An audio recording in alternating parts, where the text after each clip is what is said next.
So idan kuka duba nan withdrawal ɗina ne na $1.7 wanda a kullum zaka iya samu kimanin kwanaki 100 ta hanyar investment na $4.4 a cikin wannan website. Saboda ku biyo ni step by step a cikin wannan bidiyon. Daga farko ku danna link da ke description na wannan bidiyon, kai tsaye zai kawo ku zuwa wannan page ta inda za ku saka email address, daga nan ku zo ku saka ainihin password, ku yi confirming na password. So kuna kammala saka wannan za ku zo a ƙasa sai ku danna akan sign up, wanda kai tsaye za ku ga kun yi sign up successfully a cikin wannan website. Peji na farko da zaka ci karo da shi shine wannan, so sai ka yi closing na wannan pejin kamar haka. Zai kawo ka zuwa home page na wannan website. Idan kai scrolling a ƙasa za ka ga ainihin packages ɗinsu da suke daban-daban. Misali wannan package na VIP 1 za ka iya samun $1.7 a kowace rana. Ga wannan za ka samu 4.4 wanda kai tsaye idan kana so ka ga nawa za ka yi investing sai ka zo ka danna akan VIP. So za ka ga dukkanin VIP level da suke da su wanda za ka yi investing. Idan ka duba wannan na ɗaya kawai $4.4 za kake buƙatar kai investment, za ka riƙa samun $1.7 har zuwa kwanaki 100, ma'ana dai har su ƙare abin da za su yi kenan. So ni a cikin wannan bidiyon zan tafi da wannan VIP 1 wanda shine 4.4 kacal. So da haka zan koma akan dashboard sai in danna akan recharge. Zai kame wannan pejin, za ku ga akwai recharge option daban-daban, akwai BNB, akwai BIP20, TRC20, TRX, duk wanda kake so sai ka zaɓa. So misali idan na zaɓi BIP20 zai kawo ni zuwa wannan pejin, daga nan zan yi copy na wallet address wanda zan je in kammala turo ainihin abin da nake so in saka, wato 4.4. So sai yanzu in je in kammala turowa.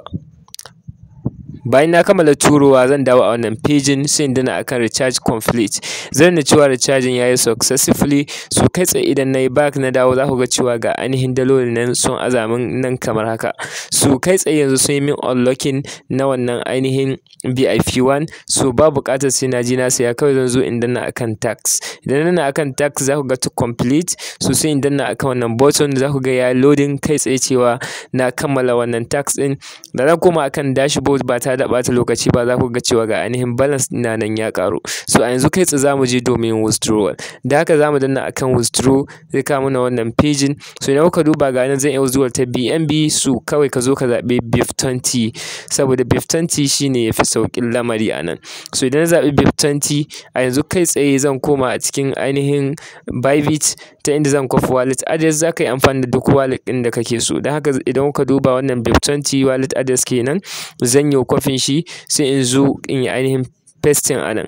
Kamin haka zan saka ainihin amount da zai withdrawal wanda shine 1.76. Daga nan sai in zo in yi pasting na wannan wallet address.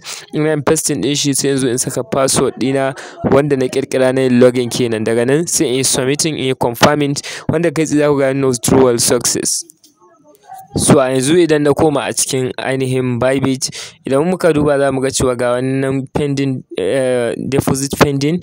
So kai tsaye wanda za mu iya ba shi ɗan ƙanƙanin lokaci kaɗan, za ku ga cewa a ainihin wannan deposit namu ga shi nan ya shigo successfully. So da za mu danna akan wannan wurin za ku ga a record ɗin mu ga nan $1.76 already ya riga ya shigo a cikin account. So kai tsaye yanda take amfani kenan. Abu na gaba da za ka yi shine za ka iya zuwa ka danna akan team, wanda za ka ga ainihin referral link naka wanda za ka yi copy, wanda idan ka yi sharing duka wanda ya amfani da shi deposit a level 1 za su baka ainihin 11%, level 2 za ka samu 2%, level 3 kuma za ka samu 2%, wanda idan level 1 ya saka $10 kenan za ka samu 11% daga cikin wannan dalolin, level 2 kuma za ka samu 2%, level 3 ma za ka samu 2%.